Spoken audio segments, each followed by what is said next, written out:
Aí, muito boa noite para todos vocês. Ah, a discussão hoje, vou tentar mostrar um pouquinho, talvez, como é que essa lógica da inteligência artificial pode ajudar. Já aproveitar e agradecer aqui o Paulo por toda a condução aqui, toda a gestão e todo o planejamento aqui do curso.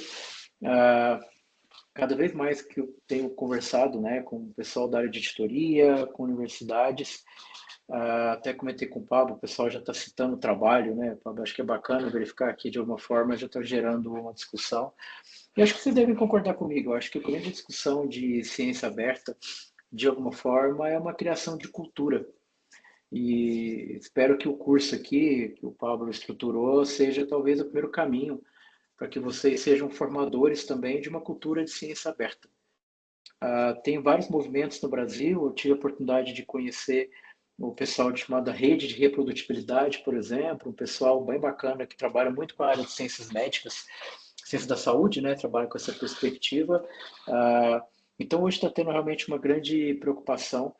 E para vocês terem uma ideia, se vocês pegarem, inclusive, o que é de direcionamento da própria CAPES, é uma discussão hoje muito sobre ciência aberta, sobre os desenvolvimentos, e a inteligência artificial acaba não conversando tanto, mas de uma forma acho que é um ponto nesse sentido. E claro que sempre quando a gente acaba falando de inteligência artificial, acho que surgem alguns grandes desafios. Primeiro, que até onde que efetivamente é claro para a gente conseguir entender tudo que vocês viram aqui, aprenderam com o Pablo, há sempre uma perspectiva de entender a execução do processo. E até que eu estou compartilhando aqui na tela, eu fiquei brincando também, viu, Pablo? Empolguei ali com o notebook LM, tudo que ele faz e gera. Eu fui jogar, deixa eu ver o que ele está gerando de informação aqui. Esse aí ficou Então, legal, aqui, hein? Esse aí ficou bem legal mesmo, gostei. eu vou te mandar isso aqui Só depois. complementando o que você falou, Ricardo, hoje eu tive uma reunião com o pessoal da rede Reprodutibilidade e de Legal, repente a gente já vai ver trabalhar juntos aí com alguns workshops o ano que vem, né? Então, o pessoal que ótimo. acompanha e quiser algo a mais aí, eles vão lançar um treinamento, viu? O pessoal que está aí, de repente quer informar outro colega. Eles vão lançar um treinamento pela Universidade Aberta, que de repente talvez a gente pode contribuir com eles lá. A gente conversou sobre isso hoje, né? Me coloquei à disposição. Você já está lá, né, como embaixador e tudo. Uhum, Me coloquei à disposição para caso eles necessitem, né, de algum professor para lecionar, para ótimo. ajudar na parte do treinamento. E de repente eles também ajudarem nós aqui, né, com o nosso curso, serem catalisadores, né, intermediários também, se for o caso. Tá? Só para O pessoal complementar está bem aí. aberto lá. Não, bacana. Eles têm uma plataforma lá também. Eu divulguei o curso lá, eu divulguei você lá também. Então, acho que uma grande vantagem disso tudo é que o curso não pare aqui. Acho que então, aí até pegando o que está aqui na própria tela, e é interessante que hoje, sendo assim, né, lendo, está cada vez mais independente da área essa crise de reprodutibilidade. E aí nós Uhum. estamos passando, né, os periódicos estão aumentando, a crise está aumentando também, porque muitas vezes a gente não consegue gerar uma preocupação de produtividade. E aqui, só puxando muito, né, do que o Pablo já colocou, para puxar um ponto específico ali na administração. Essa crise hoje, obviamente, tem uma preocupação que, até para lecionar, sei, Pablo, se você teve essa sensação, você também está aula na parte quantitativa, às vezes para você conseguir achar uma base para ensinar para os alunos para replicar é difícil, publicar nesses principais periódicos. Então, é uma preocupação até mesmo na formação de pesquisadores. Você fala, pô, legal, paper publicado no periódico, bababá, só que você não consegue nem a base, ou a base não está muito organizada, que é o fluxo. Então, acho que é uma discussão em que não adianta, e acho que a inteligência artificial de alguma forma pode ajudar, porque ele vai me ajudar bastante a customizar as informações. Hoje, para vocês terem uma ideia, uma das discussões bem centrais na parte de editoria é que, Uma coisa que é obviamente, legal, todo. Ricardo, eu não sei se você nunca pensou nisso. Por exemplo, a inteligência artificial, ela trabalha muito bem com documentação. E Exato. documentação, muitas vezes, é um gargalo enorme para as pessoas, né, para a organização do trabalho, né? Então, Isso. assim, eu acho que não existe tanto, vamos dizer assim, né, problemas éticos. Se você pegar e falar o seguinte, ó, meu trabalho está aqui, foi feito, agora eu quero documentar. Pega uma IA e faz para a documentação dela, pronto. Sim, A IA está até trabalhando por... dentro do seu conteúdo, dentro dos Exatamente, seus direitos autorais, e você só pediu para ela documentar para você, né? Criar exatamente. os E tem... readmes lá nas pastas, criar o Exato. codebook das variáveis, certo? E assim por diante. E tem uma perspectiva de treinamento, né, Paulo? Porque assim, eu posso pegar de um site e posso pedir para ele gerar alguma coisa a partir do dele. Eu vou aprendendo a execução. Então, há um aprendizado nesse contexto. Agora, o grande desafio nisso é porque você vai colocar seus dados, você tem aquela insegurança com as IAs, tem uma discussão que a gente pode entrar nesse ponto que o Paulo muito bem colocou. Há uma outra perspectiva também, que eu vou argumentar com vocês hoje, que a inteligência artificial também pode ajudar muito com a perspectiva de códigos, principalmente para quem tem dificuldade. Então, exemplo, hoje os periódicos estão muito preocupados, então, com questões de identificar se aquilo que você fez, outro pesquisador consegue fazer.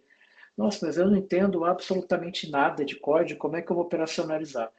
Estava lendo algumas coisas, pessoal, algumas revistas, eu li o cara comentando, olha, depois eu fui na revista, eu não achei informação até para trazer para vocês. Às vezes você faz, por exemplo, sei lá, modelagem de tópico, o pessoal tem feito muito previsão sistemática da literatura. Ah, mas eu não sei programar. Joga isso lá no Google Colab e depois você joga, aperta o botãozinho do Gemini e pede para ele conseguir executar tudo aquilo. E você tem toda a parte efetivamente de código para fazer próprio compartilhamento.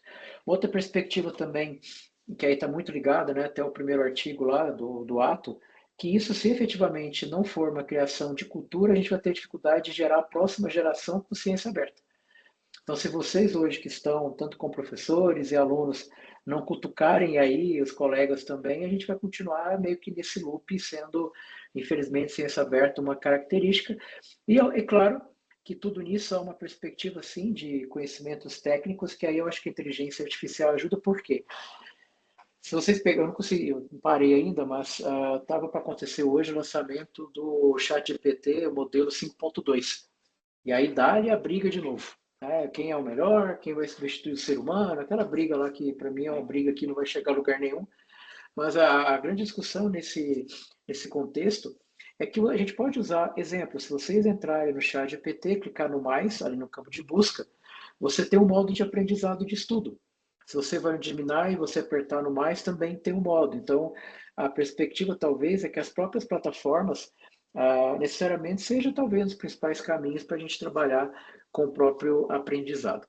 Um pouco nesse sentido, e considerando as plataformas, aí vale algumas reflexões já fazendo paralelo de IA com ciência aberta. Todas as vezes em que eu acabo fazendo algumas etapas, eu acabo colocando a execução na mão do algoritmo. E muitas vezes eu não consigo ter ideia de como é que ele vai executar.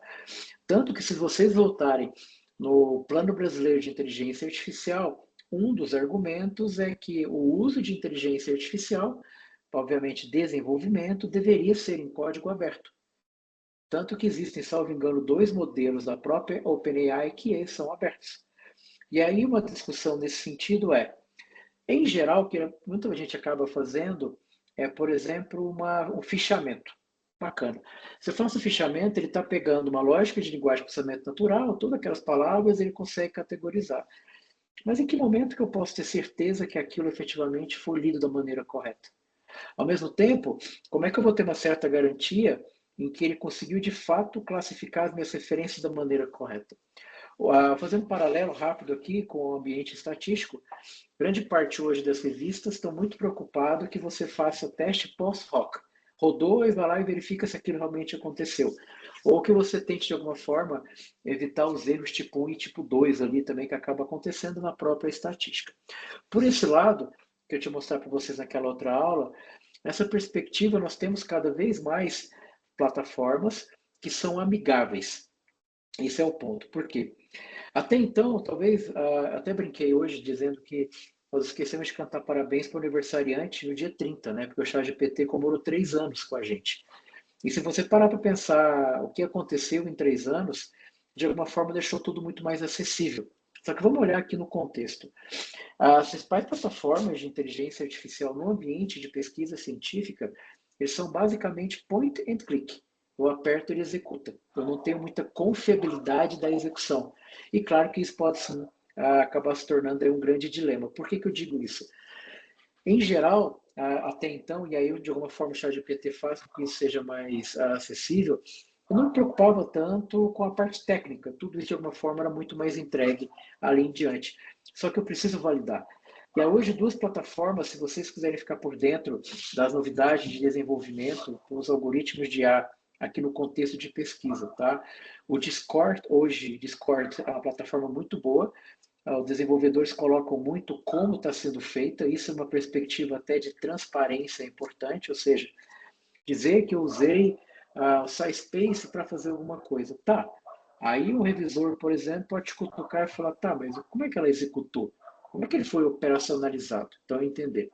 Uma outra forma que vale a pena acompanhar é uma rede chamada Reddit, lá norte-americana, que tem os canais, as principais ferramentas de IA estão lá dentro. Então, tudo que estão desenvolvendo, tudo que estão testando, dá para captar por lá também.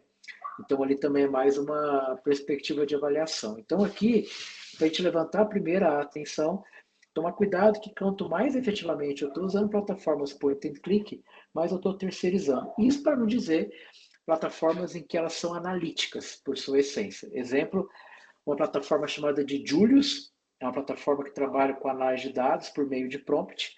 Uma outra chamada de Intellectus, por exemplo, o próprio Intellectus tem como característica você literalmente apertar o botão e ele executar. Ele fez uma regressão, eu sei que é regressão, tá, mas e aí? Ele usou robusto, não usou robusto, umas características técnicas aí que nós de fato precisamos acabar executando. E para vocês terem uma ideia, acho que o grande desafio, e é uma grande preocupação que eu acho que a gente precisa pensar também, é que o avanço das plataformas de IA, principalmente a executar a parte da inteligência artificial, a preocupação que eu tenho é que volta ao dilema que eu tinha comentado com vocês lá naquele outro encontro, é que o nosso conhecimento está ficando cada vez mais na mão das editoras. E aí, como que de fato eu vou conseguir discutir ou gerar de fato um engajamento da comunidade a partir de todos os materiais que até então estão acessíveis? E por isso ainda tem o outro acesso. Não sei se vocês repararam, mas vou pegar dois exemplos, como tanto o Web of Science quanto a Scopus, eles têm um módulo de AI agora.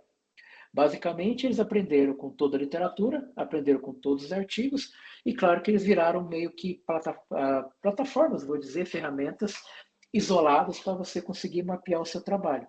Algo que a gente faz com consenso, algo que você faz com o SciSpace em alguma certa medida, hoje você consegue fazer dentro das próprias plataformas. Por outro lado, a gente não pode sempre esquecer, há uma discussão hoje, até do ponto de vista de teoria, talvez tenham duas principais que o pessoal tem usado para compreender uma discussão mais científica do processo. O primeiro, uma teoria de agência, né, até onde o ser humano tem autonomia daquele processo, e uma outra abordagem, uma teoria sociotécnica. São formas de você conseguir entender como que ao longo de todo o processo, efetivamente, você tem parte aí dessa execução. E aqui, para vocês entenderem como que é uma tendência, principalmente para levar isso para a inteligência artificial, a questão na parte inferior são artigos pré-print, por exemplo, da área de biologia e da área de medicina. Então, vocês podem ver que mesmo com o avanço dos algoritmos de IA generativa, de alguma forma são estáveis o volume que se tem ali ao trabalhar com arquivos pré-print. Então, tecnicamente, os modelos de inteligência artificial que vão de alguma forma dar visibilidade por meio da ciência aberta, aqui ele consegue já ter um certo padrão.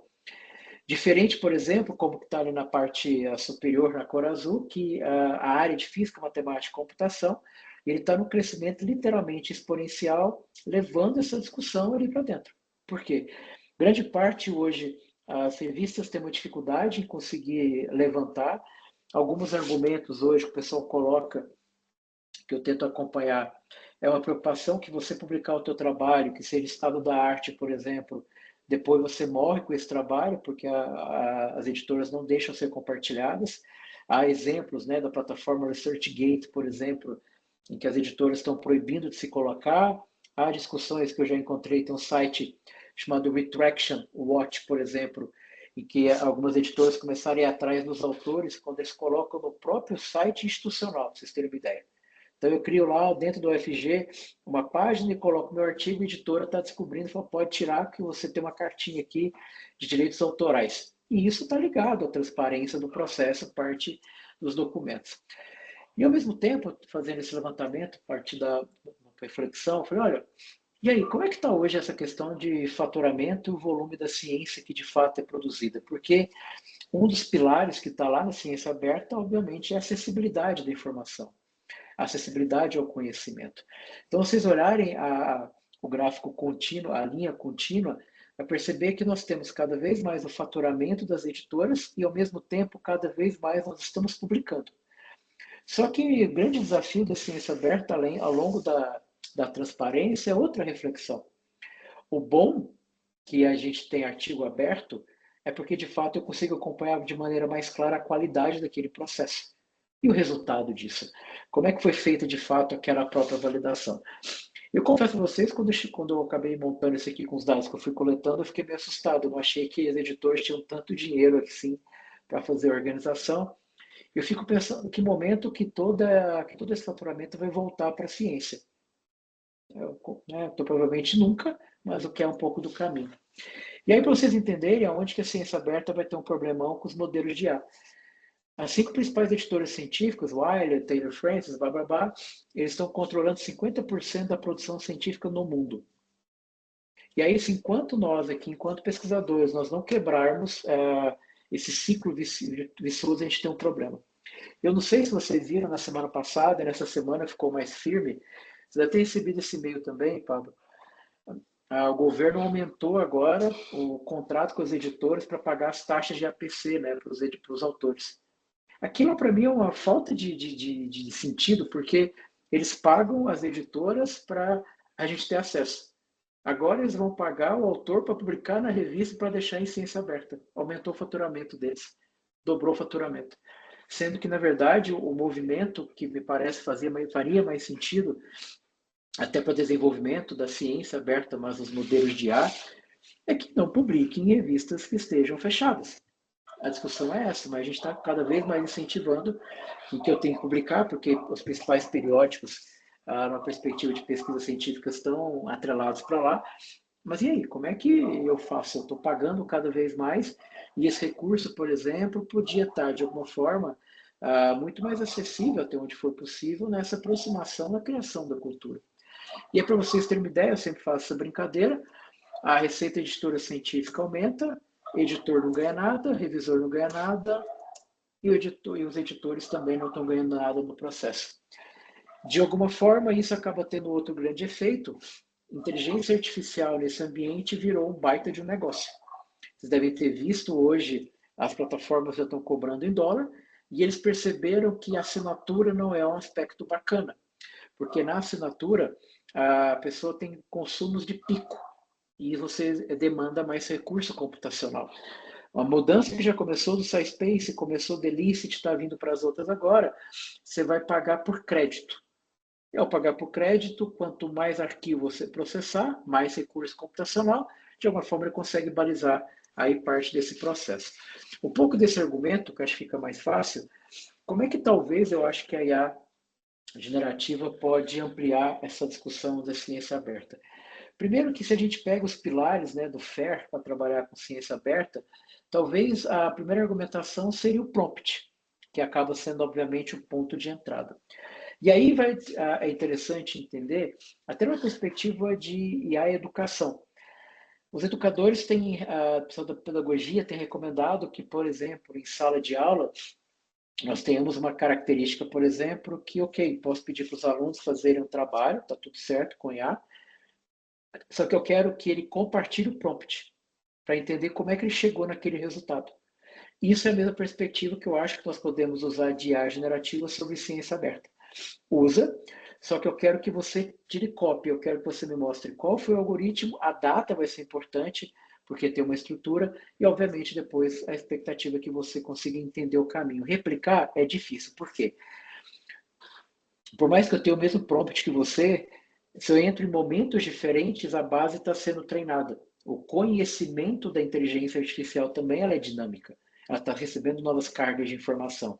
Mas, de alguma forma, eu tento até onde for possível, entender parte de determinada estrutura. Por outro lado, há uma discussão cada vez mais densa sobre a questão de registros, né? O site como As Predicted tem essa característica de você vai lá e fala o que você quer falar, ou na inteligência artificial também os próprios versionamentos. Vocês devem ter visto que as plataformas do Google estão ajudando muito com isso. Para quem usa a planilha, por exemplo, compartilhada, o Google Docs, é muito mais fácil agora você compartilhar e ter o versionamento. Ele entrou tal dia, fez isso, ele entrou. Isso é uma perspectiva bacana ali de transparência do processo. Dentro dessa caixa de vidro, acho que é uma perspectiva ética também, até mesmo de validação. Então, parte da estrutura do conhecimento, a IA, de alguma forma, talvez possa ajudar, principalmente para você identificar o conhecimento. Só que talvez um dos desafios que eu acho que vale a pena refletir aqui é um pequeno problema, que é o seguinte: muitas vezes, quando a gente está mandando uma informação para lá, até onde, de fato, é fácil de eu entender o próprio algoritmo. Por quê? Nesse sentido, nós não temos ideia de como é que o algoritmo processa. Vou dar um paralelo para vocês em produção científica. Muitas revistas não aceitam que você rode os dados em uma IA. Vou dar um exemplo. Lá em marketing, nós trabalhamos com uma perspectiva chamada de análise de sentimento. Então, eu pego o que você escreveu e classifico ela como comentário positivo, negativo e neutro. Ok. Só que, basicamente, quando eu pego os comentários e rodo isso no AI, ele faz a classificação. Mas como é que ele rodou? Quais foram os intervalos? Quais foram os parâmetros? Qual foi o calibre que ele colocou ali no algoritmo de IA? E a expectativa é que, ao menos, você consiga fazer isso aqui. Então, você está rastreando o processo. Claro, como já diria o Turing, nós estejamos aqui enquanto oráculos. Uma outra perspectiva, vou até puxar o que o Pablo deu como ideia, a própria IA vai ajudar a gerar todo compartilhamento, todo código, vai gerar toda a documentação que gasta muito tempo.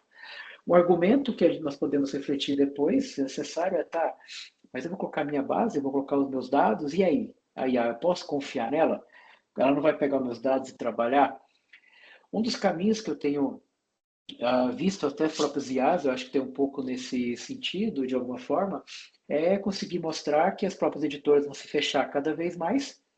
Obviamente, os códigos estão todos por lá, e de alguma forma a gente precisa achar repositório, via o SF ou via outros que vocês viram aqui ao longo do curso. E claro que um pouco nesse caminho, acho que talvez a principal estratégia, né, acho que de maneira geral nesse argumento, é até onde for possível ter a supervisão humana do processo. Até para você, de alguma forma, conseguir operacionalizar essa argumentação. Nesse sentido, acho que hoje também, fazendo paralelo, há uma sinergia. Nós estamos em 2025, que foi considerado o ano de agentes de IA, nada mais são do que robôs ali altamente especializados para atividades específicas. Então, a perspectiva talvez seja o caminho de Open Access, ou seja, revistas que de fato sejam ciência aberta. Como vocês viram aqui no curso e viram com a experiência que vocês têm de pesquisa, o cadeadinho aberto, eu consigo ter acesso ao material, logo, tecnicamente, eu consigo rodar esse processo, eu consigo ter acesso ao material.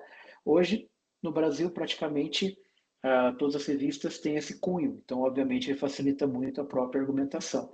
Por isso que, para que eu tenha os melhores modelos de inteligência artificial no contexto de ciência aberta, eu preciso ter revistas abertas do mesmo jeito. Senão, não adianta. Eu vou ficar aprimorando o meu algoritmo, só que não necessariamente eu vou ter o equilíbrio ali de fato que ele é necessário. Por outro lado, há uma questão do próprio agente, em que ele vai ter uma leitura granular. Então, veja, não é ler, sei lá, uma tabela de resultado. É ter acesso à tabela de dados que gera o resultado. Então, obviamente, você facilita essa própria argumentação também, que é uma lógica de ciência de dados, um dos pontos importantes é a granularidade, menor nível possível dos próprios dados. E, obviamente, se eu tenho revista aberta, tenho acesso a todo esse universo de informação, depois você tem uma pesquisa com maior chance de você validar, principalmente testar aí múltiplas hipóteses. Por isso que eu acho que é um movimento que precisa ser feito. Agora, um paralelo que eu lembrei hoje, agora eu estava outro dia no evento, e aí até comentando contigo, Pablo, estava no evento, um cara me vira e fala assim, se você pagar para qualquer revista, a revista é predatória. Eu falei, opa, peraí, não quer dizer que você está pagando, porque a gente não pode esquecer que a revista científica tem custo. Muitas revistas, como eu falei para vocês, que é essa taxa, né, de APC, você está pagando, tudo bem, para deixar aberta, mas não necessariamente o pagamento faz com que a revista seja predatória. Então eu tenho que entender um pouquinho do processo editorial. Por isso que eu confesso a vocês que eu particularmente sou defensor e que na formação de pesquisadores a gente deveria ter um momento para discutir sobre produção científica, não sobre escrita, mas a publicação lá na ponta. Por que eu escolho uma revista, quais são os critérios e efetivamente qual é a metodologia para eu validar isso. Lembrando que hoje o Google, né, das plataformas de IA, onde de fato eles tentam consolidar todas essas argumentações, estão dentro do Semantic Scholar, então há uma facilidade ali de avaliação. O ponto positivo aqui são quase 230 milhões de trabalhos, então o algoritmo consegue trabalhar e de alguma forma encontrar um padrão. E a grande vantagem desse processo como um todo é que eu tenho mais transparência para treinar o meu modelo. Pensando nisso, uma das perspectivas que eu tenho tentado, esboçando algumas coisas, tentando fazer paralelos de IA, é a perspectiva que nós já temos ali em ciência aberta, que é o FAIR. Mas por que a gente não tenta, de repente, discutir o FAIR, que já é validado em IA, perdão, a FAIR, que já é validado em ciência aberta, e se eu validasse com um pezinho em IA também? De onde vem um pouco dessa inquietação?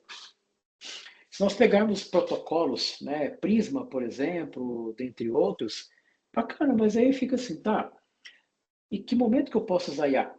Ou se eu pego o próprio Prisma, né, revisão sistemática da literatura, meta-análise e tal, tá aí, eu posso usar IA? Não posso usar IA. Por que a gente não pega ela e basicamente mostra uma reflexão da inserção de IA?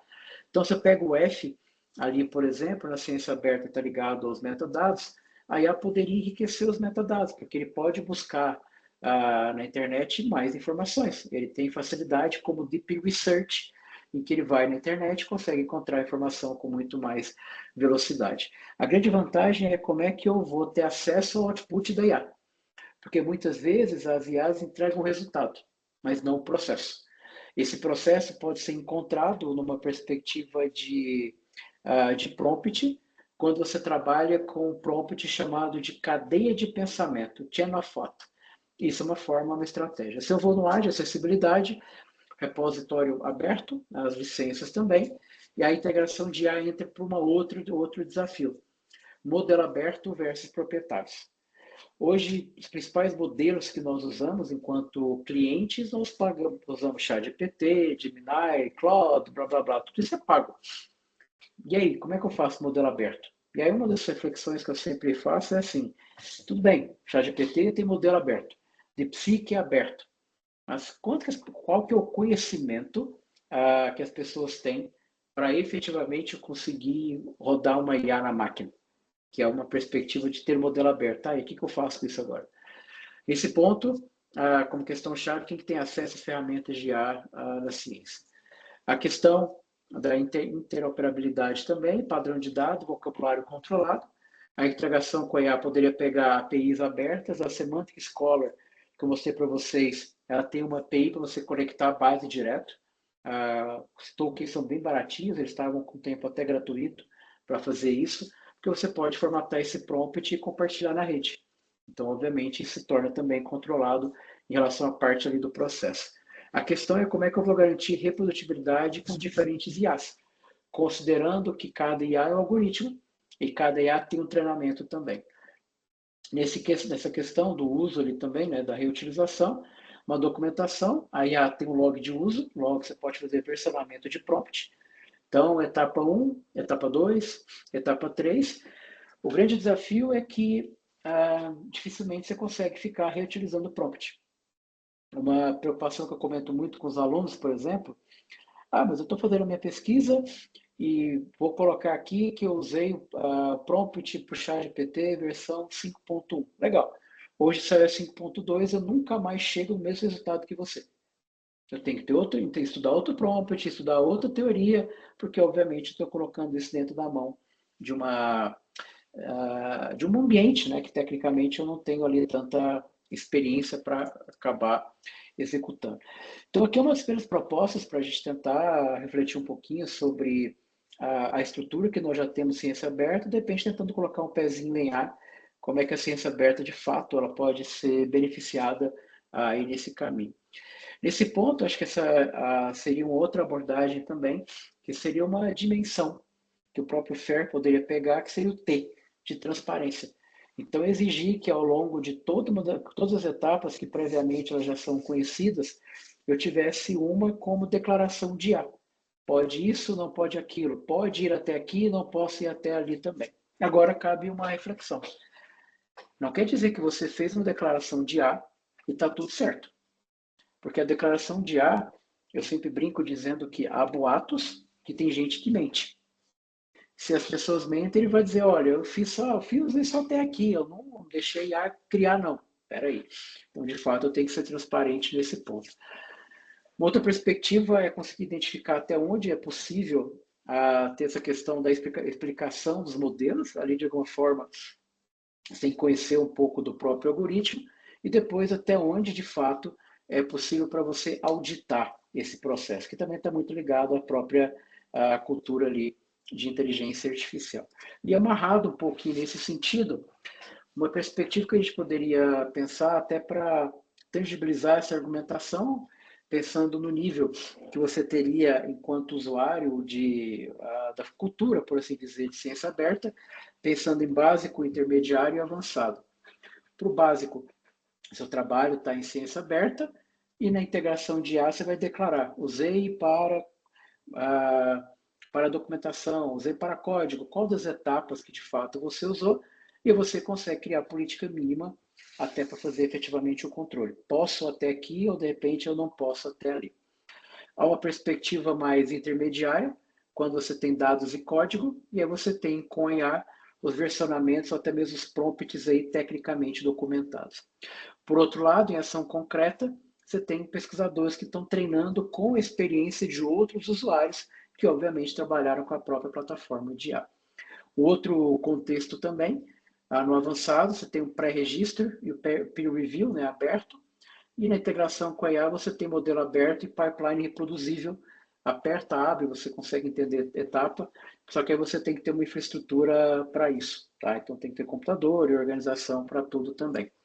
Aí uma referência seria, então, uma ciência que está integrada à comunidade. O IA vai ser o colaborador, vai mostrar as etapas. Depois, se vocês tiverem curiosidade, tem um algoritmo, se você digitar o que eu vou falar, vocês vão chegar no código em parte, a documentação é muito legal, chamado de AI, né, inteligência artificial, scientist, cientista em inglês. Você vai perceber que todo o fluxo com o qual ele gera a sua pesquisa tem a supervisão humana.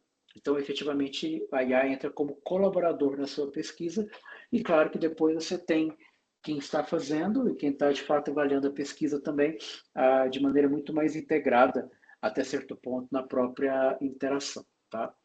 Bem, dito isso, algumas provocações finais aqui para a gente poder conversar um pouco. Acho que, primeiro, uma pergunta que as pessoas geralmente fazem, quando que a IA é coautora, como é que eu posso declarar as contribuições. Uma das ideias que às vezes eu fico pensando, Pablo, sabe quando a gente submete um artigo, tem o credit roles lá, né, os papéis de crédito que cada um faz. Por que a gente não usa isso também para a IA para ser transparente com o uso lá dentro? Então a IA foi usada para isso, até onde ela foi? Porque quando a gente faz o papel dos autores, para, sei lá, para escrita, ele foi até aqui. Então pode ser um caminho para a gente ser transparente nesse sentido. A equidade de acesso, a IA proprietária vai ampliar ou reduzir essa dimensão.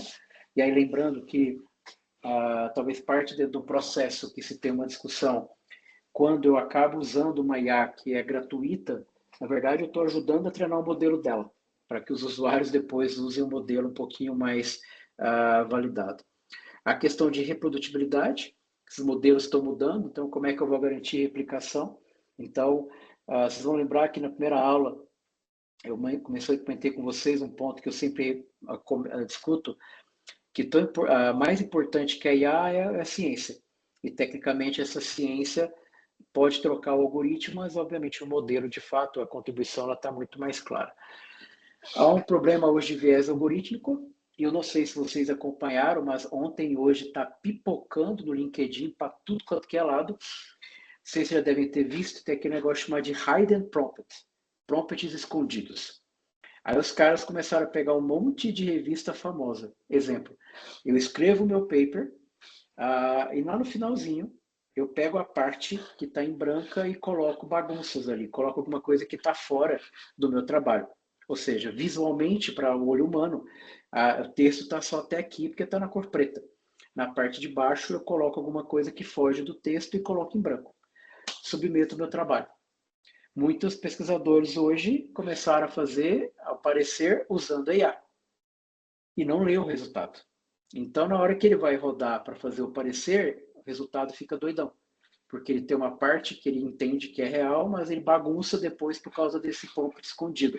E aí começaram a achar revista famosa, começaram a achar autores famosos também, mostrando que a galera não está sendo muito honesta no processo de revisão de pares aí nesse caminho também. Uma outra perspectiva seria a integridade. Então, é um ponto de alguma forma que até onde vale a pena, para mim não vale usar uma IA para identificar se você escreveu usando IA.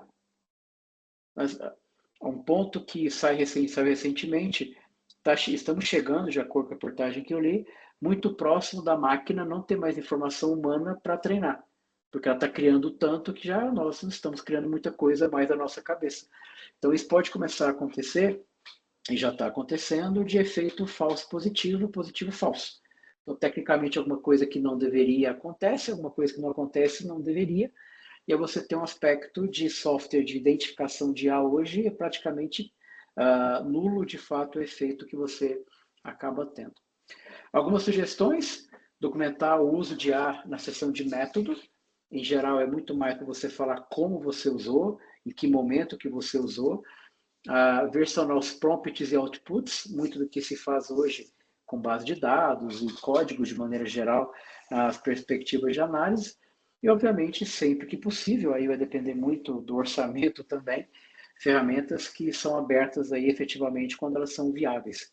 Então tem algumas características centrais aí que a gente pode tentar aproximar a IA para deixar um pouco desse ecossistema de ciência mais aberta, transparente, mas aí eu acho que a gente acaba criando uma barreira, ao meu ver, mais séria, porque grande parte da IA usada para pesquisa científica são aquelas em que a gente não tem acesso ao algoritmo.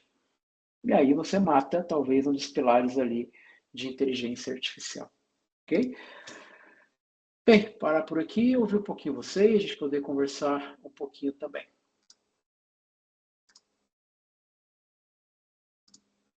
Carlos, beleza, obrigado aí. Veio que, de repente, que seria talvez interessante, eu acho que, pelo que eu percebi, temos alguns professores aqui, talvez, se vocês quiserem abrir o áudio para falar um pouco sobre a experiência de vocês no uso da IA, como vocês estão fazendo.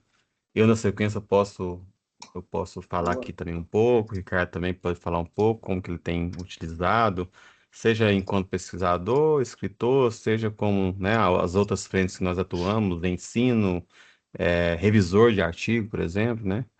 É, vocês ficam à vontade, se alguém quiser comentar aí, fica à vontade.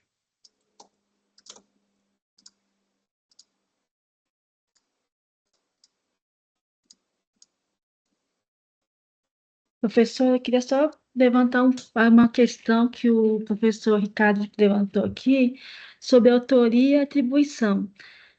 Isso já foi, acho que, já discutido de que o IA não tem autoria. IA não se atribui autoria para ele. Então, quem é autor é o escritor. Só que, no caso do IA, seria mais pertinente ser relacionado à metodologia. A forma que foi utilizada dessa ferramenta no trabalho. Então, assim, eu trabalho com meus alunos a questão da metodologia científica e, assim, eu recomendo sempre que não é proibir o uso de IA, mas mencionar onde que foi utilizado o IA e de qual forma que ela foi utilizada. Então, a gente não tem como mais voltar atrás e falar assim, você não pode utilizar. Então, a gente está caminhando no processo de que a IA já está inserida no nosso dia a dia. Acho que proibir não é o caso, é educar no sentido de que a gente consiga utilizar de forma mais efetiva e mais responsável essa ferramenta no nosso dia a dia, né? Perfeito. Seria essa discussão que gostaria de trazer para vocês aqui. Uhum. Vontade, Ricardo. Eu acho que tem um ponto, eu concordo contigo, e aí é muita questão do tal do ser humano no processo, né? O autor, digamos que tecnicamente ou juridicamente não pode ser coautor. Só que o que ele anda produzindo de coisas por aí é absurdo, né? Então entra em outra questão que não é só técnica. Não sei se eu comentei com vocês, outro dia conversando com uma professora, ela brincou dizendo, olha, o pessoal está usando tanto ChatGPT e você não pode colocar como coautor, como você muito bem disse. Então o pessoal vai começar a colocar na seção de agradecimentos. Agradeço ao ChatGPT por todo o conhecimento, por todo o apoio dado aqui, porque a gente está nesse problema. Agora, essa transparência eu acho que é questão da cultura, sabe? E ao mesmo tempo, professora, até para poder comentar também, o professor também tem que ser muito transparente ao usar IA, para dar mais liberdade para o aluno. Porque a gente fica meio que apertando o aluno e o professor está usando, está tudo certo, ajuda. Então, o ambiente também, para deixá-los mais confortáveis, talvez nós sejamos mais transparentes também.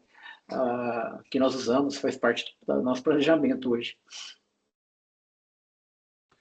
É, então, eu até ia comentar isso na oportunidade, eu esperei você terminar, né, que por mais que de repente seria talvez um caminho, né, a gente talvez, né, colocar e ser transparente que a IA também foi um coautor, tem as restrições, principalmente jurídicas, né, a gente já tem aí um punhado de direcionamento das grandes editoras, né, das revistas, que não pode, né, eu acho que pelo menos até onde que eu sei, a tendência e vamos dizer assim, o mais aceito é que não pode, é como a Elizabeth Uhum. colocou. Então, tipo assim, mas aí tem o que você falou. Não pode, mas todo mundo tá usando, né? Então, assim, usa e já que não pode, pega e oculta em que medida utilizou, né? Eu acho que é essa que é a questão que você falou, né? Não Exato. pode, mas sabe que utilizou e o cara quer ser claro e transparente, coloca no agradecimentos, então. Já que aí, teoricamente, não teria tanta restrição, né? Isso. Enfim. Eu concordo que temos que ser claros, tá? Eu realmente, uma coisa que você coloca aí, né, da reprodutibilidade via deixar mais claro as prompts. Eu no Uhum. começo anotava todas as prompts minhas. Eu anotava todas as prompts. Você teve ali no boom da IA, né, vamos colocar 3 anos para cá. Você Uhum. teve toda até uma nova área, né? De engenharia de prompt. Não sei se você lembra aí, tava pipocando de curso, gente vendendo prompt e tudo. É, E eu rapidinho matei a charada. Ou seja, a questão não é prompt, não é engenharia, não é estrutura. Ou seja, o ganho exato. maior que você tem é com a interação com a IA. É a Perfeito. interação com ela. Você pode até começar de uma forma, mas no meio da conversa você direciona para realmente que era o seu objetivo, certo? E outra coisa também, lá no Exatamente. começo, talvez precisaria instruir ela um pouco mais assertivo, né? De uma forma um pouco mais Sim. assertiva, estruturada e direcionada. Hoje, não sei se vocês já perceberam que não precisa. Hoje parece que ela entende melhor você do que você mesmo, coisa que você quis escrever, você quis dizer, vamos dizer assim, né? Às vezes Uhum. você assim, não é possível que ela entendeu isso, né? Nem eu entendi que eu falei na prompt, né? Eu vou rever a prompt, nem eu entendi o que eu falei, que eu pedi para ela. Exato. Então o que acontece? Eu acho que a documentação dessa prompt, se você utiliza em vários momentos, mesmo na metodologia, como a Elizabeth falou, né? Só pode na metodologia.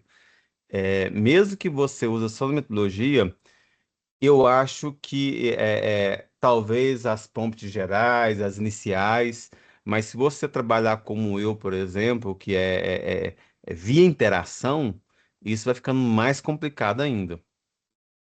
mais complicado ainda. Então, assim, você tem, ok, não posso colocar como coautor. É, Uhum. ok, tenho que tornar reprodutivo e aquilo que ela me ajudou, colocar, é, ser claro, né, ser transparente naquilo que ela me ajudou, mas aí você já vai ficando complicado pelo tanta documentação, tanta interação que você teve com ela no processo, Aham. certo? É, e aí, talvez, cabe como, do ponto de vista jurídico, principalmente, cabe, por exemplo, talvez, no mínimo, a declaração que você falou que talvez não faz nem sentido. E eu também concordo que, ó, declaro que eu usei assim nesse ponto. Mas beleza, e em que ponto, né? Ou seja, a declaração toda geral, toda, né, bem aberta, mas você não tem como detalhar você se perde. Por exemplo, eu uso cotidianamente em todas as frentes, em todos os momentos aqui, certo? Uhum. Muitas vezes você até se perde aquilo que você fez com a IA e o que você mesmo fez. Eu tenho concentrado em relação mais à questão da documentação. Documentação e coisas que eu sei que eu não vou publicar, vamos dizer assim. Aquilo que vai ser publicado, né? Vai ter um Isso. DOI, vai ser Aham. um artigo e tudo. Tenho tido o cuidado de ser a autoria minha, pelo menos a escrita. Talvez ela me ajudou na Uhum. concepção, na estrutura, né? No racional ali. Então, assim, talvez essa poderia ser uma saída, né? Uhum. E tem uma característica também, né, Pablo? Você deve ter ouvido falar isso. O pessoal fala assim: ah, esse negócio de A não dá em nada. Porque a pessoa não estuda prompt. Aí dá um Ctrl+C, Ctrl+V, cada um vai para um rumo e fala, ah, esse negócio não funciona. Mas realmente, você parou para pensar? Você parou para estruturar? Uma das coisas que eu tenho falado muito, não sei se você concorda em pesquisa, para ouvir também o pessoal, quanto mais você sabe o que você quer, melhor é o prompt, melhor é a resposta. Sim, Então sim. não é fácil alguma coisa. Como é que isso é feito? Etapa 1, B, C, T. Aí faz mais sentido. Aí depois, ah, a culpa é da IA. Não, o pessoal não é fazer. Você tem que explicar e vai treinando ele também. Eu acho, assim, a IA, eu acho que ela te ajuda muito, Uhum, principalmente no conhecimento dominado, naquele conhecimento que você domina, que você consegue detectar e você exato. realmente ser um curador para saber se tudo que está sendo feito ali tá coeso, faz sentido, tá correto, porque por mais que melhorou drasticamente de 2 anos para cá, de 3 anos para cá, né, desde que começou, ainda você tem ali muito senso comum, né, muito falando o que você quer ouvir ainda, né, parece que até tem receio de discordar com você, e mesmo assim você tem muito dessas questões ainda. Deixa eu colocar até alguém que levantou a mão. Fernando, Por fica à favor. vontade. É que eu peguei essa parte agora que você falou da parte da IA aí o que Uhum, eu queria falar, eu trabalho com desenvolvimento, né?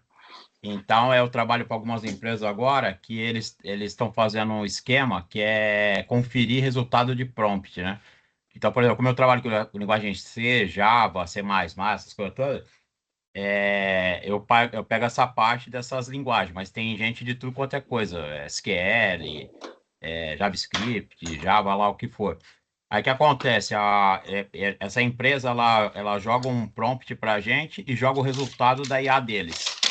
Aí a gente pega aquilo, joga no compilador que for lá, o Visual Studio, o Eclipse, ou o que for, Visual Code, uhum, segue o usuário lá pediu no prompt, né? E vê o resultado e vê se bateu. Se não bateu, a gente pega, refaz e devolve para a IA, entendeu? E também tem o esquema de montar o prompt também. Então, tipo, nessa área de desenvolvimento, eu quero que monte um prompt para a linguagem C que seja mais difícil para ele resolver, que tenha mais recursos, tal, não sei o quê. Então, as empresas de IA, elas estão fazendo isso já, porque o que acontece, né? IA é basicamente uma base de dados e o algoritmo, né? Só que essa base de dados tem uhum, que ser boa. E é isso que eles estão fazendo, né? Eles estão pegando tudo quanto é resposta e vendo se aquela resposta realmente é uma resposta boa, e estão vendo isso com os caras que são especialistas, entendeu? É que você falou, que melhora no conhecimento que você já tem, né?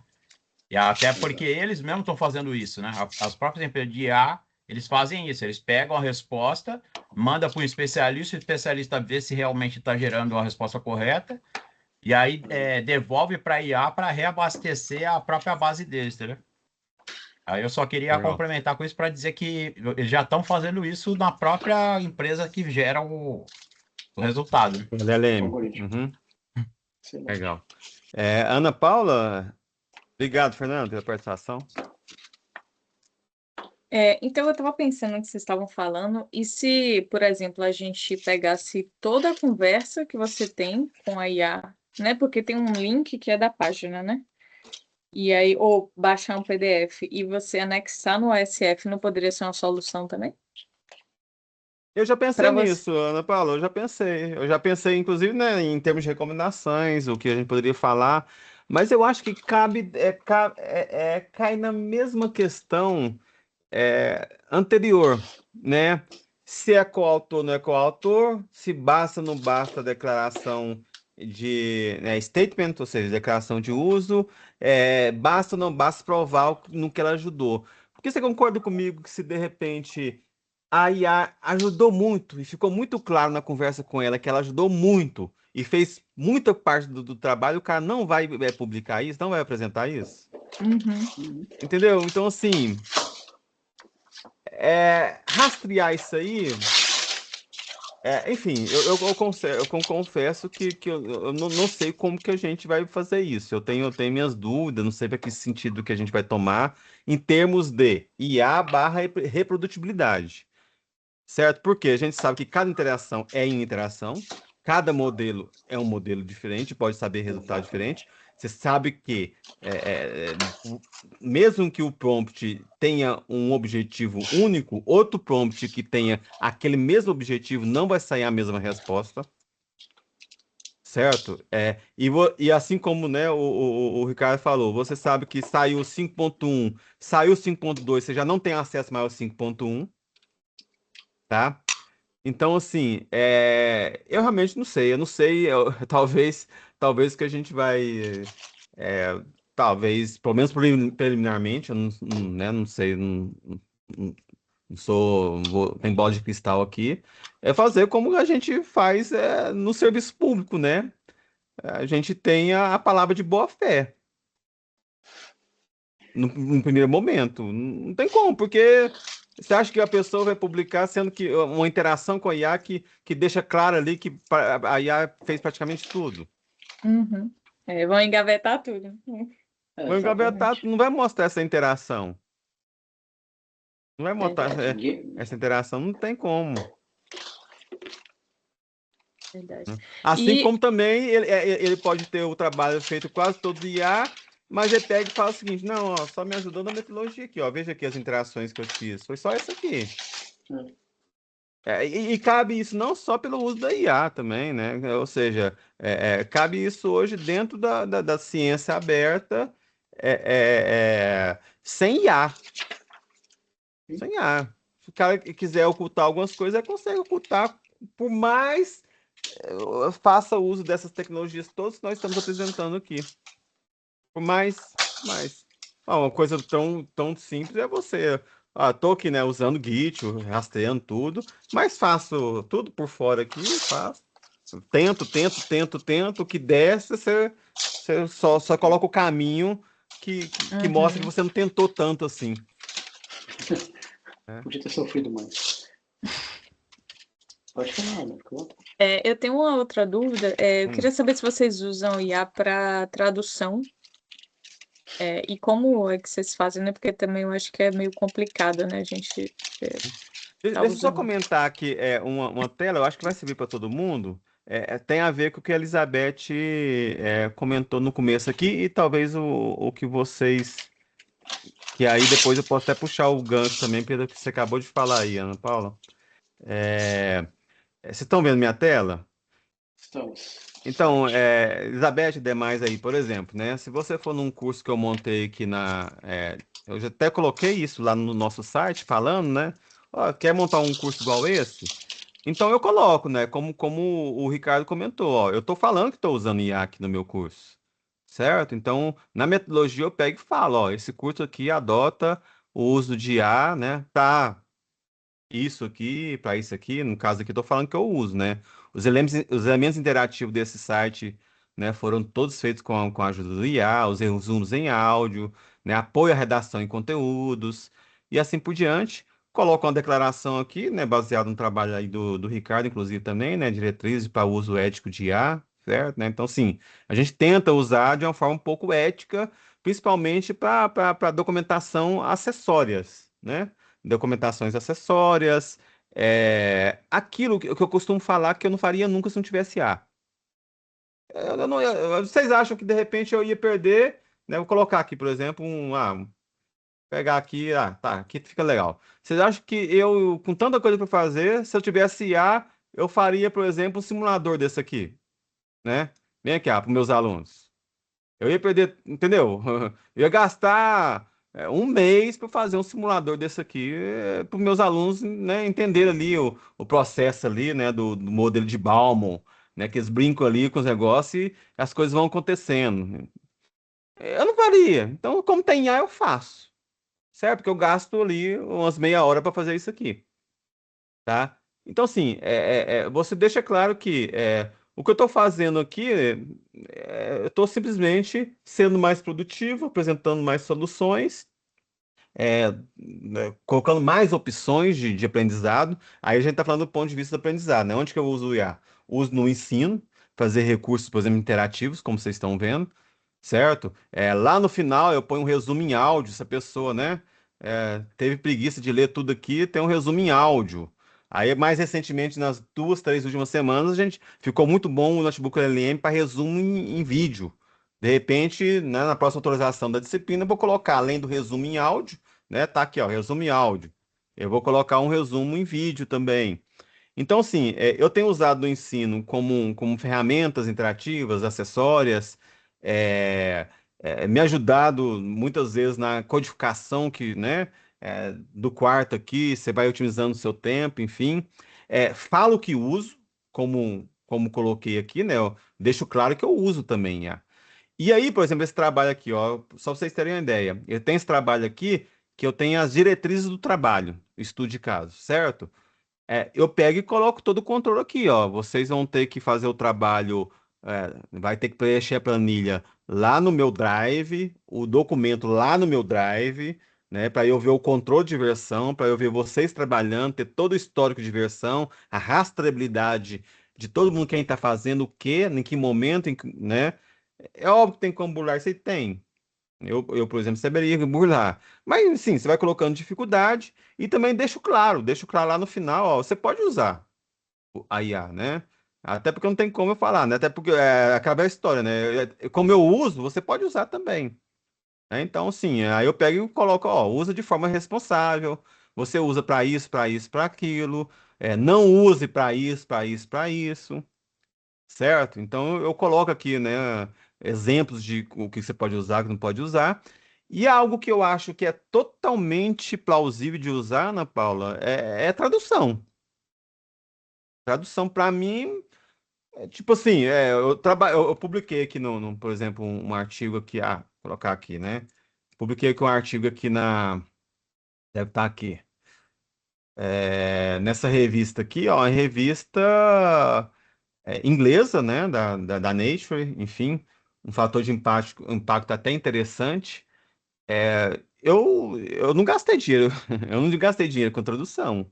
É a Associação de Psicometria da Inglaterra, certo? Então eles falam inglês lá. E eu usei IA para traduzir. Usei IA, não tive uma crítica sequer em relação ao inglês. Eu tenho um workflow aqui, não sei qual que o Ricardo usa. Eu tenho, né? Eu primeiro faço uma tradução com o Google Tradutor, que recentemente ficou muito bom. Antes era uma bosta, né? Antes, vamos perdoar. Mas agora ficou muito bom a tradução do Google. Então, o primeiro ponto, certo? Depois desse primeiro ponto, eu pego uma IA e dou uma prompt para ela para fazer as correções, deixar mais de acordo com a linguagem da área e tal. Tem umas prompts aqui que eu uso e tal, né? Fiz isso, e aí depois você vem Depois você vem ainda, não sei se vocês conhecem o Qbolt. Já ouviu falar? Né? O Qbolt. Aí vocês vêm aqui depois, trecho por trecho, né? Parágrafo por parágrafo, vocês vêm aqui parafraseando o inglês, né? Para ver se você consegue melhorar com o conhecimento que você tem. Eu usei esse workflow aqui e foi publicado aqui sem ninguém falar um A do inglês. Esse é o meu processo, certo? Ah, agora tá até em Open Access. Demorou um ano para ficar, agora ficou aqui, ó. Então, tá aí. É o publicado em inglês. Qual que é o que você usa, Ricardo? Fala para nós aí, conta pro pessoal aí.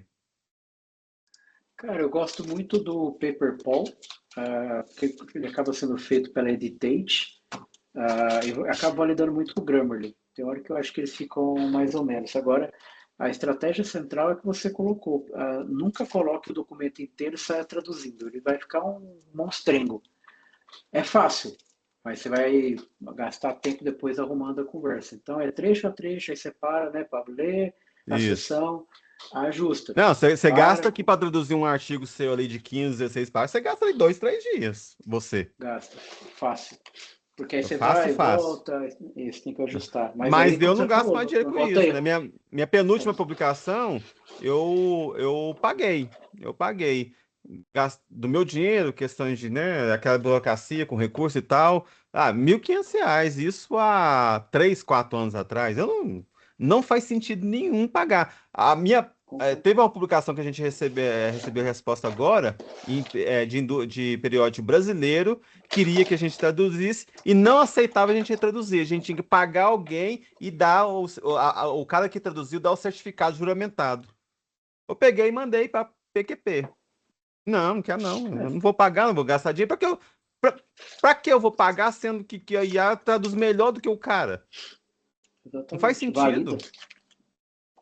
Faz sentido. Eu publiquei aqui na revista do Reino Unido, fator de impacto altíssimo, não teve problema nenhum com o inglês. Traduzir pelo IA. E outra. Geralmente as revistas falam assim, beleza, você quer desse jeito, então coloca a sua responsabilidade. Beleza, eu coloco. Eu assino, pronto, acabou. Não, essa Não tem não problema nenhum. aceitou, você acredita, Ricardo? Não Não, aceitou. caramba. A gente teve uma outra que aceitou. Não, ó, eu assino aqui falando que Isso. eu sou fluente. Não sou nada. É, Eu sou um zero à esquerda no inglês. Aceitou, não, beleza, aceitou. Agora essa outra não aceitou. Queria que a gente pagasse de todo jeito. Não, então, obrigado.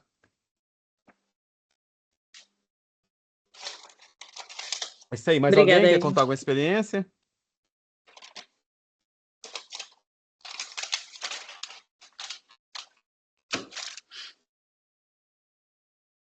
Como que usa no dia a dia?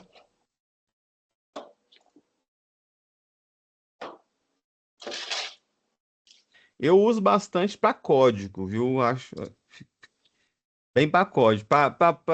Os softwares point and click eu já, né, dominei muito ao longo da minha vida aí. SPSS, trabalhei 20 anos, da versão 8 até 28. 20 anos caramba. trabalhando com SPSS. Depois comecei a trabalhar com os point and clicks do já movi. E, enfim, o software no final é o de menos, né? Se você sabe ali o que significa cada um dos menus ali, você não faz diferença nenhuma nos softwares. Mas a questão da codificação, realmente, às vezes você perde tempo, porque você tem que, né? Na época lá, você acaba que, né, hoje, né? De tanto você usar, você acaba memorizando muitos códigos, né? É quase que automático. Mas quando você tem cada vez mais necessidade de usar tantas ferramentas e tudo com código, aí fica complicado, né? Eu vou usar o Git na CLI, Docker na CLI, ou seja, linha de comando, né? E assim por diante, quarto na CLI, R na CLI, pacote X na CLI, pacote Y e assim vai, né? Então, assim, com tanto código, eu acho que dos avanços melhores que nós tivemos nessa IA foi para codificação. Então, você não precisa ficar igual um doido lá, né? Procurar a documentação do software para saber qual que é aquela codificação, ou entrar no help lá do pacote para saber como que faz aquilo, certo? Então, como você já tem a intuição, você já conhece um pouco de R, eu, né, na época, né, conheço um pouco de R, conheço um pouco do Python, sei como funciona a programação funcional, né? Sei como estruturar e as boas práticas de codificação.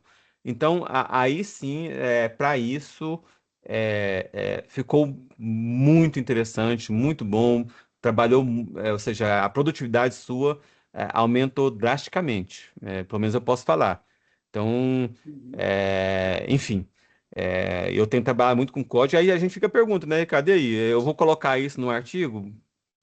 Cada pergunta, quantas interações que eu fiz no, no, O para fluxo, resolver né? os problemas do Art aqui, né?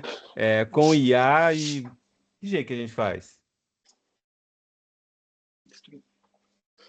Na parte de codificação, por exemplo. né? Vai e volta. É um vai e volta toda hora. Esqueceu um código, entrou aqui. E aí você vai ficar anotando tudo. No começo eu comecei a anotar tudo. Depois que eu percebi que aí o ganho que eu ia ter que o IA já não tinha mais, porque eu tinha que anotar tudo. Eu não dou conta mais de anotar tudo. Eu acho É, que comentou aqui, alguém comentou, acho que foi a Marina. Ela falou assim: assisti uma palestra com um dos editores da Nature e ele indicou que eles consideram bem aceitável usar IA para tradução, sobretudo para falantes não nativos, como um mecanismo, né, para ajudar a coesão no texto. Obviamente, é uma tradução monitorada pelos autores, claro, né? Mas a ideia é que as ferramentas nos mostrem possibilidades para fazer uma tradução mais fluida. Então sim, então eu creio que inclusive, eu já fiz duas avaliações para Nature por exemplo, nos meus reviews eu faço, né? A gente tá falando, né, de como você usa a IA. Eu em dois artigos já, sabe como que eu fiz, ô Ricardo? Fiz o seguinte. Hum. É óbvio que eu estava lendo sobre coisas do meu conhecimento dominado, né?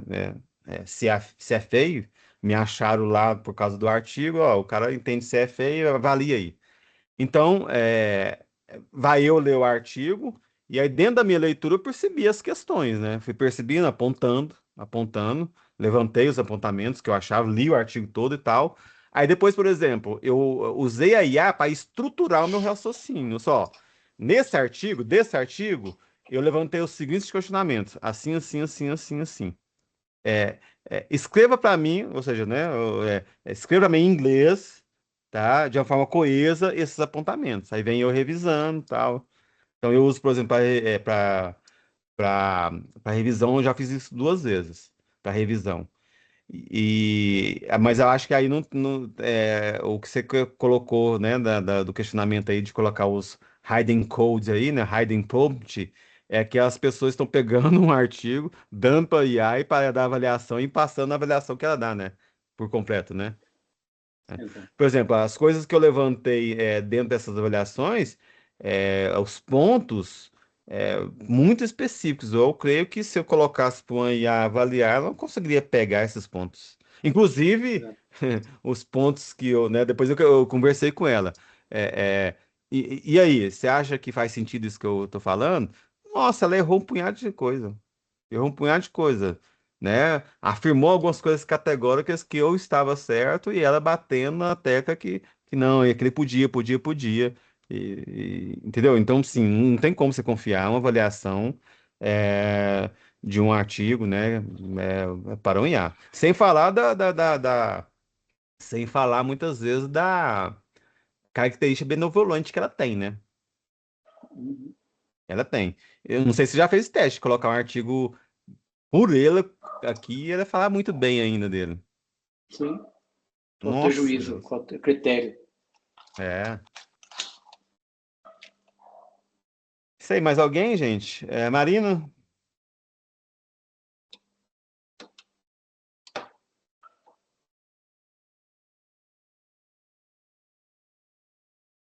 fique à vontade aí se vocês querem falar mais alguma coisa.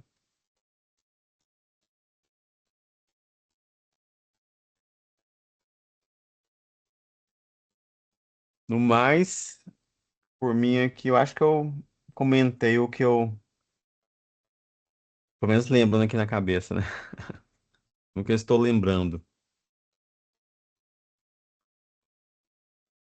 Uma coisa que você estava falando aí também, ó, Ricardo, mas aí, agora você falou, né? Tem que saber usar. Eu comecei a brincar aqui, eu rodei algumas coisinhas aqui, consegui, tô com os projetos aí de avançar nesse sentido, mas usar as IAs locais, os modelos locais, né? Que aí, de repente, você tem mais controle. Você usa um modelo pré-treinado, por exemplo, né? Sei lá, o Qwen, lá, o DeepSeek R1. Então, esse vai existir lá, mesmo que venha o R2, R3, como lançou agora, né, 3.2 e tal, esse vai existir. Mas você instalou aqui, fez um reg, né, dos artigos da base de conhecimento daquele assunto do artigo que você está trabalhando, você fez um reg dele, e você trabalhou simplesmente em cima daquele reg, né? E deu as prompts, interagiu, enfim.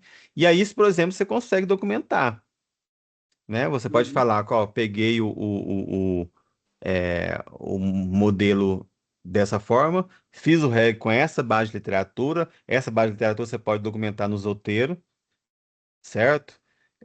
Mas aí a pessoa, né, quer verificar, tem que saber instalar e montar uma LLM local, né? Ela tem que baixar lá o Olhama, sei lá, né, o GPT for All, né, alguma interface lá para baixar o modelo, fazer o reg a partir de uma pasta Zotero e aí interagir. Aí, de repente, assim, né, você fez dessa forma, com o delay R1, passaram-se 3, 4 anos, a pessoa fazendo a mesma forma, né, com a mesma base de dados, com o mesmo Uhum. reg, né? Ou seja, ela não vai viajar para a internet, só que naquela base de dados que você usou, com prompts parecidas, talvez você tenha um resultado parecido. Ou talvez o mais perto do que você interagiu. Uhum. Mas aí eu quero ver quem vai fazer isso, né? O trabalho. Vai ficar no loop. Vai fazer por Ficar no etapa. loop. Eu acho que a questão é aceitar, como a gente está fazendo. Não sei se você já faz isso na sua disciplina já, aceitar os nossos alunos Sim. utilizarem, né? É, é, ser consciente que eu, né, pelo menos usar para as questões mais acessórias, né? Coisas que eu não faria de forma alguma, com o tempo que eu tenho, com as responsabilidades que eu tenho, mas com o IA eu faço, Sim. certo? Velocidade. E disponibilizo isso de uma forma clara e transparente. Ó, isso eu fiz, não tem Sim. problema nenhum. Falar que eu fiz, que eu não fiz com IA. Sim. Bom, Alguém mais, pessoas? Se não, eu vou dar por encerrado. Eu acho que a proposta do Ricardo era essa mesmo, né? Apresentação isso. breve e mais um bate-papo.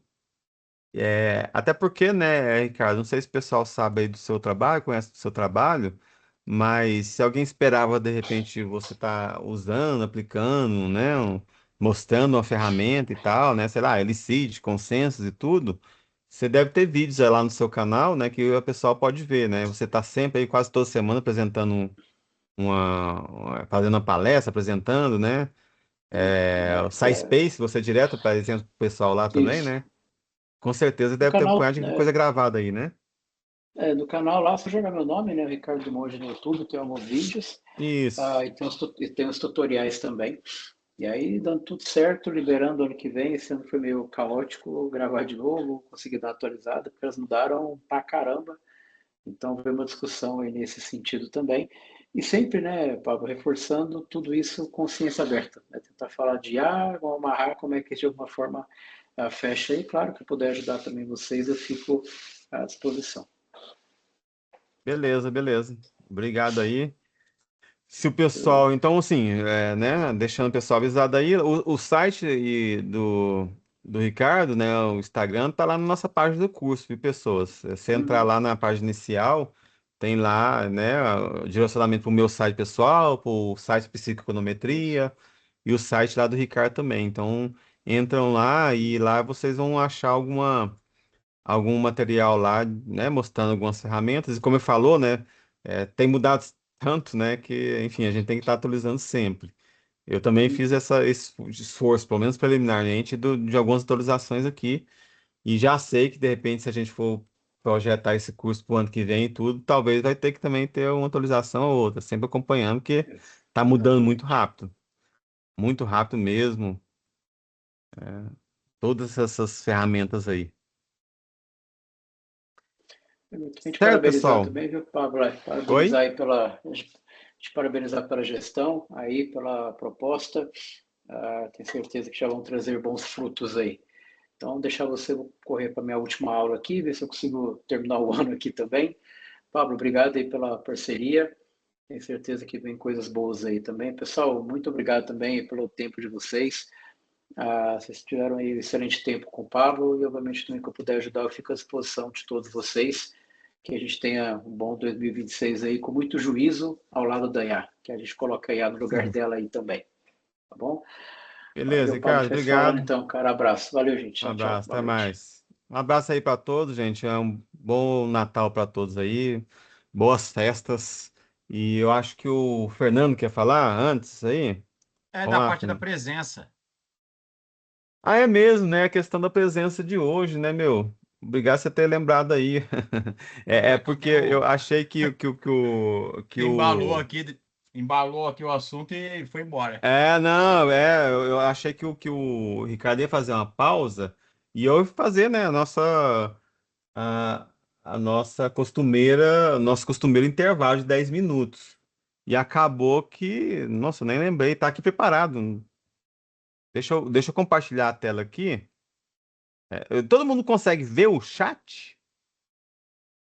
Ah, Então, não, para mas mim não todo aparece o chat. Para mim tá, também não. não, não, não, Não, então eu peraí. acessei pelo link, então não consigo ver o chat. Não, então peraí. Então peraí, deixa eu colocar aqui. Mas, enfim, deixa eu. é, Tá, deu certo aqui. Deixa eu compartilhar a tela aqui. Então é óbvio, né, que eu não vou esperar aqui os 10 minutinhos aqui. É, Tá aí o código 1625, mas aí talvez vocês fazem o cadastro aí pelo celular, né? Então é bom colocar o QR Code também. E, pessoal, então assim, por favor, preencham a presença lá. Que aí depois na sequência eu vou ver, né, quem tem aí os 75% e eu vou encaminhar um e-mail para vocês desse questionário final. Coisinha rápida esse questionário, eu acho que não, se pá, demora ali uns 5 minutinhos para responder. E aí depois, não sei se quem estava aí quando eu estava falando, mas eu acho que chegaram umas pessoas aí, né, depois. E aí depois, com certeza isso para o ano que vem, eu vou entrar em contato falando que o certificado vai estar pronto. Esse ano esquece, mas o ano que vem, se não até o final de janeiro, no comecinho de fevereiro, quando começa as aulas aqui na minha universidade. Certo? E no mais é isso, peço que vocês aí divulguem o curso, a iniciativa, né? É uma iniciativa que tem lá o material, tá? Vai ficar lá sempre, não vai sair. E esse curso aqui, esse bate-papo aqui ao longo desses, né, 8 módulos, a ideia é que no mínimo uma vez no ano aconteça. Talvez aconteça mais. Eu conversei hoje com a rede de reprodutibilidade e o pessoal ali comentou talvez o interesse de a gente ter alguns workshops transversais ao longo do ano, eu ajudar eles em algum material, enfim. A Heloísa, por favor. Pablo, eu no início